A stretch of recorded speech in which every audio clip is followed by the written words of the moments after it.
Salve, salve, nação tricolor, sou o Guinei e hoje tem o São Paulo e o Brasileirão.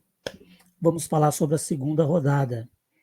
Derrota do São Paulo, vários jogos legais, outros nem tanto. E a queda de Thiago Carpini. Caiu. Mas vamos lá. Vamos primeiro falar um pouco sobre a rodada, né? Nessa rodada eu assisti 3 jogos e vou falar um pouco sobre eles. O primeiro que eu vi foi Bahia 2, Fluminense 1. Um jogo que começou com muita chuva e o Fluminense saiu na frente. Ficou parado lá 1 hora, mais ou menos. E no recomeço, uma ótima atuação do Bahia, que vira o jogo e vence por 2-1. O time do Ceni, que já tinha jogado bem na primeira rodada ali contra o Internacional, poderia ter empatado, venceu com méritos, viu? Dá gosto de ver esse meio-campo do Bahia, o Cauli, o Everton Ribeiro, o Caio Alexandre, Jean Lucas, meio-campo de respeito. Já o time do Diniz, rapaz, que na primeira rodada lá empatou com o Bragantino em casa, tem que ganhar o próximo jogo contra o Vasco, senão a coisa complica para eles. Outro jogo legal que eu vi foi Grêmio e Atlético Paranaense. Muito boa partida do Grêmio, aliás. O time do Cuca, se não me engano, ele vinha de 8 jogos e 8 vitórias, praticamente não viu a bola. Vila Sante e Cristaldo jogaram demais. O Soteldo fez gol, né? E o Grêmio, que perdeu na primeira rodada, fora de casa, se recupera com uma boa partida ali, muita organização, gostei do time. Eu esperava mais do Atlético do Cuca, viu? No final venceram bem na primeira rodada, mas é isso, o Brasileirão vai ser assim. É equilíbrio, vai ser muito equilibrado, a coisa vai ser bem brigada esse ano. Eu vi São Paulo e Flamengo e São Paulo, né? Vou falar um pouco mais adiante. Agora eu vou falar um pouco sobre os jogos que eu não assisti, mas a minha percepção do que aconteceu, né? Bragantino 2-1 contra o Vasco da Gama. Resultado interessante para o time do Português Caixinha. Conseguiu empatar já com o Fluminense fora de casa, na primeira rodada, e depois vence o Vasco. Olha, como era esperado, começa bem o torneio. Afinal, o Bragantino, ano passado, chegou ali, em algum momento, flertar com possibilidade de título. Vai bem. O Vasco, que na primeira rodada ganha do Grêmio por 2-1, perde agora pelo mesmo placar. É aquilo, mesma história. O campeonato vai ser muito equilibrado. Esse ano promete e, e os resultados têm mostrado isso. Outro jogo, Fortaleza 1, Cruzeiro 1. Muito bom resultado do Cruzeiro, que já tinha vencido o Botafogo na primeira rodada. Um ótimo começo do campeonato da Raposa. Pouca gente vai tirar ponto do Fortaleza ali no Ceará, viu? Já o time do Voivoda, que também venceu na primeira rodada, ganhou do São Paulo no Morumbi, dá para considerar um resultado normal. Ambos começam bem o campeonato, tá tudo bem. Palmeiras 0, Internacional 1, hein? O time do Abel ali, que já venceu aquela primeira rodada, e eu até comentei aqui, mais por incompetência do Vitória, né? Porque o Palmeiras não jogou muito. O Palmeiras jogou o que precisava, entrou ali, com seu jogo burocrático, fez 1-0. O Vitória não colocou nenhum tipo de dificuldade e o Palmeiras acabou ganhando. E o que acontece? Perde para o Internacional em casa, time do Cudê, que já havia vencido na primeira rodada do Bahia, e ó, tá ali 100% junto com o Flamengo. Consta que o Internacional vai focar com todas as suas forças no Brasileiro. Já ouvi isso sobre o Bahia também. Vamos ver o que dá. Agora, o Palmeiras é aquilo, né? O Palmeiras fica com 3 pontos, também está bem colocado. E vamos ver o que acontece. É um time que sabe disputar campeonato, mas eu esperava um pouco mais. Um empate ali, talvez, uma vitória do Palmeiras. Não seria, para mim, seria o mais apropriado. Mas também não vejo nenhuma tragédia nessa derrota, não, porque o time do Internacional é um time bom. Tragédia é o que aconteceu agora. Eu vi Atlético Mineiro 1 e Criciúma 1, empate. O Galo, que eu vejo como o terceiro melhor elenco do país, cara, foi a grande decepção dessa rodada. Na primeira rodada já tinha decepcionado, apenas empatou com o Corinthians. Mas a gente tem que levar em conta que jogou com um a menos, né? Teve um atleta expulso ainda no primeiro tempo. Agora, empatar com o Criciúma já complica. Já são 2 rodadas e 1 ponto só. Quanto ao Criciúma, muito bom resultado. Já vinha empatado na primeira rodada ali com o Juventude e pode-se dizer que começa bem o campeonato. 2 pontos em 2 rodadas, né? Uma vitória. Juventude 2, Corinthians 0. Resultado nada surpreendente. O Juventude já tinha feito um bom jogo na primeira rodada e o Corinthians, mesmo com 1 a mais por quase 70 minutos, apenas empatou com o Galo em casa. O time já decepcionou no Paulista e começa mal o brasileiro. Tem que botar as barbas de molho. Afinal, reforçou o elenco, contratou um técnico português, mas parece que a coisa não está andando ali, hein? E o Corinthians vai precisar vencer o Bragantino no sábado, um Bragantino que vem bem lá em Bragança Paulista. E se não vencer, a coisa complica de vez. Cuiabá e Vitória foi adiado e Botafogo e Atlético será hoje à noite. A gente vai ver aqui, vamos falar sobre ele lá no Twitter. O melhor jogo que eu vi nessa rodada, entre o que eu assisti, foi Bahia e Fluminense. Muito bom jogo. Vou falar um pouquinho agora sobre o jogo do São Paulo. Mais uma vez eu gostei da manutenção do sistema de 3 zagueiros e mais uma vez eu acho que caberia alguns ajustes na escalação, os mesmos que eu falei na última rodada. Alan Franco no lugar do Diego, Bobadilha no lugar do Alisson e André Silva no lugar do Calério e Luciano. Parece que o Calério não está 100% fisicamente, então seja no lugar dele. Mas uma coisa é fato, o André tem que jogar, o cara está pedindo passagem. Sobre o jogo em si, o São Paulo jogou para não perder e o Flamengo fez o básico sabendo que ia ganhar.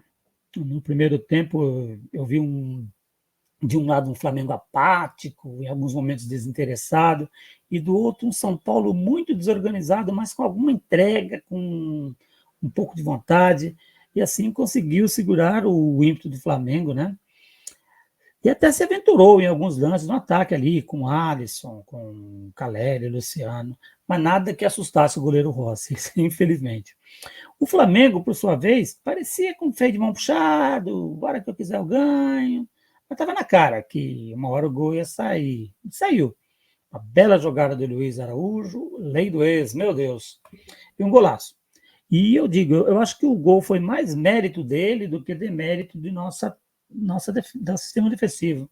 Embora o Luiz Araújo o Araújo foi meio assim, sabe? Se der, se der, não der. Luiz Araújo foi muito bem, um belo gol, nada podia fazer o nosso goleiro Rafael. Intervalo 1-0, justo para o Flamengo, tudo tranquilo. No segundo tempo, o Carpini desfez a linha de 3, mas voltou a usar o 4-2-4 dele. Trocou o Ferrarese pelo Ferreirinha e o Michel Araújo por Eric.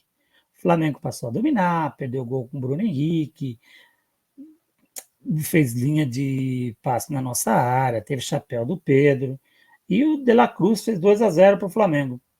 Diego Costa salvou o Flamengo salvou o São Paulo de levar mais um gol, uma ótima jogada do Bruno Henrique, e na sequência foi a vez do Rafael, que tirou uma cabeçada do Fabrício Bruno. O Carpini ele troca, né, o Caleri pelo André Silva e ainda saiu o Pablo Maia para entrar o Juan. O São Paulo conseguiu fazer um gol ainda com o Ferreirinha, assistência do Alisson. O chileno Pulgar teve mais uma chance que parou nas mãos de Rafael. Rafael foi o melhor em campo, que salvou o São Paulo de levar uma goleada desconcertante, sabe? Rafael salvou o tricolor ontem. O Flamengo do Tite segue 100% na liderança do campeonato, ao lado do Internacional, e o São Paulo, agora sem técnico, junta os cacos para enfrentar o Atlético Goianiense no próximo final de semana. 0 pontos em 2 rodadas, zona de rebaixamento. É assim que o professor Carpini deixa o São Paulo Futebol Clube. Sim, aconteceu. Carpini caiu, com um mês de atraso, mas caiu. Cara, é duro ter que falar isso, mas se a contratação foi um erro, a manutenção após o Campeonato Paulista foi um absurdo maior ainda. Inaceitável isso. Cara, era nítido que, para quem ainda não tinha entendido, que mesmo que ele seja um bom treinador, pode até ser, ele não estava pronto para treinar o São Paulo. O desafio era grande demais para ele. Valeu pela quebra do tabu em Itaquera, pelo título da Supercopa. Essas conquistas são dele. Ele estava na beira do campo, mas convenhamos, são frutos do trabalho de 2023. O time ainda estava na vibe de 2023. Quando ele teve que botar a mão na massa, conseguiu destruir o trabalho deixado pelo Dorival e não botou nada no lugar. Trabalho muito ruim e o Carpini, por essa passagem, não vai deixar saudade. Muito pelo contrário. Agora, quem vem? Esse é o problema. É momento de contenção de danos. Tem que buscar alguém que consiga fazer muito com pouco. Afinal, essa pessoa vai dar um elenco em baixa, com muitos jogadores no departamento médico, e outros vão defender suas seleções na Copa América em breve. E tudo isso disputando 3 competições, ou seja, uma situação muito complicada. Não dá para errar. Olha, eu acho que seria um risco assim enorme trazer nesse momento alguém que não conheça o futebol brasileiro ou o futebol sul-americano. Veja a situação que a diretoria colocou o São Paulo. Talvez, vamos supor que é um estrangeiro, alguém que conheça pelo menos o futebol da América do Sul, que conheça o Tajeres, que saiba como são as viagens, tal, que aí consiga, de repente, fazer uma boa Libertadores e replicar esse trabalho na Copa do Brasil, que é outra Copa. Mas e o Brasileirão? Tudo indica que a briga vai ser por meio de tabela de novo, mas ainda assim vai complicar. Com Ceni e Dorival, nos últimos anos, ficamos em 9º e 11º lugar. Tem que tomar cuidado, a gente está vacilando demais. Repito, tem que tomar cuidado e não dá para errar. Dessa vez não dá para errar mesmo, não pode fazer aposta mirabolante. E assim, não dá para errar mais.